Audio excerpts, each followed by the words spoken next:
Hi, gents! Exclamation point. Where do you think the ROG Ally Z1 Extreme will land in terms of future support, considering the Xbox Ally X reports modest Z2 performance upgrades and the vanilla Xbox Ally having a cut down in brackets Steam Deck SoC?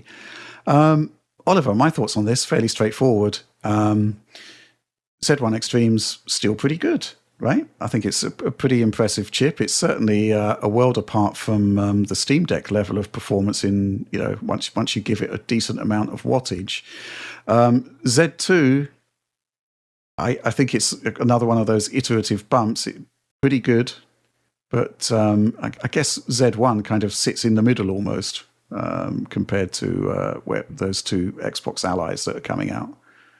Yeah, I'm not so sure the Z1 Extreme devices are being targeted explicitly, but I'd imagine that if you're putting work into validating and verifying a game on Steam Deck, that work should carry over pretty well over to the Z1 Extreme, because especially at like 15 watts at reasonable wattages, it is fairly comparable. Now, if you step up the wattage, if you're going to 35 watts, you are getting a categorically better experience than the Steam Deck.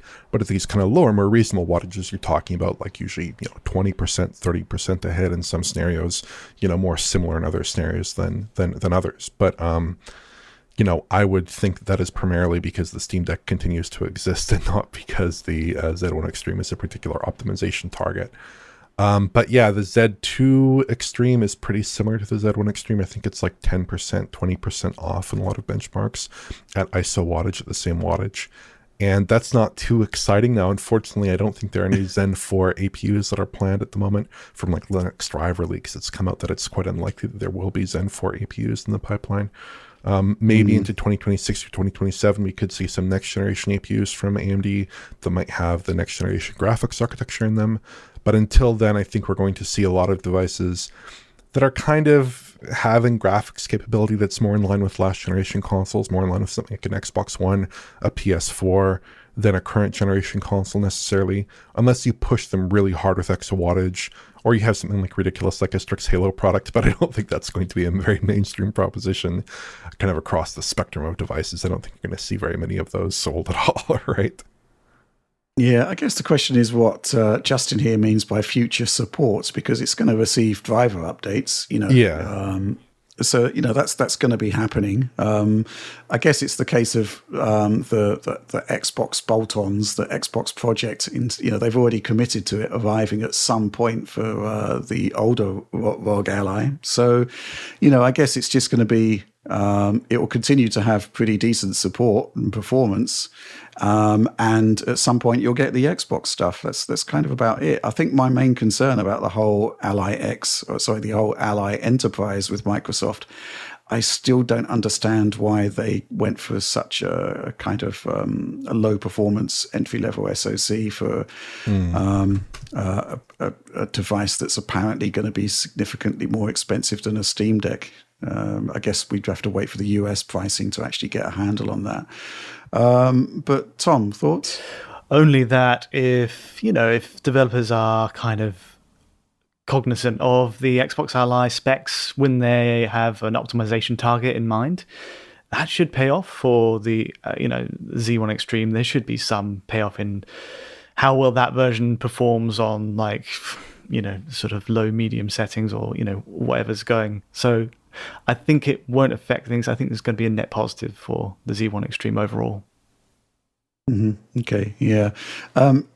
Obviously, Tom, we were at Ninja Theory a couple of weeks ago, and Steam Deck verification for Hellblade 2 was something that they were really, really proud of. It took some work to get there, but I can't help but think that this kind of work is not just for the benefit of Steam Deck, but also for the benefit of this non-X Ally that they've got coming along. Just kind of makes sense there. It was interesting to see the range of performance improvement we actually got there with that verified push. Yeah. I was surprised that they really made such a big point of it, didn't they? Deck verified, and they seem very proud of it. They had it next to kind of a line of other versions, mostly the consoles, right? Series X, Pro, and PS5, all laid out for us to test. And you really went in on the Steam Deck side. Yeah, I decided just to give it a look because, I'm a big fan of Oliver's Too Big for Steam Deck videos. They're great. And it really is suggesting that we're kind of like hitting a brick wall in terms of really challenging PC games running on Steam Deck. And, Hellblade actually said at Ninja Theory said they watched your video. Yeah. And you weren't hugely sort of optimistic about Hellblade's outlook on the Steam Deck, but they have turned it around. I looked at Hellblade 2 on the kind of the lower power platforms, on Series S, on the ROG Ally, on the Steam Deck, and I actually found that, on Series S, it's great. On ROG Ally, still pretty good, still a saleable experience there with some upscaling in the mix. You're getting pretty good frame rates, and of course there you have the benefit of VRR to kind of salvage a slightly wobbly frame rate, maybe in that kind of 30 FPS to 50 FPS range. Mm-hmm. But on Steam Deck, it didn't really have the GPU throughput to just deliver a good enough experience, even at like 720p with FSR upscaling, XeSS upscaling, whatever. It was not a very good experience there necessarily, and it would dip to like, in some of the more extreme scenarios, I had it, I think, dipping to about 20 FPS.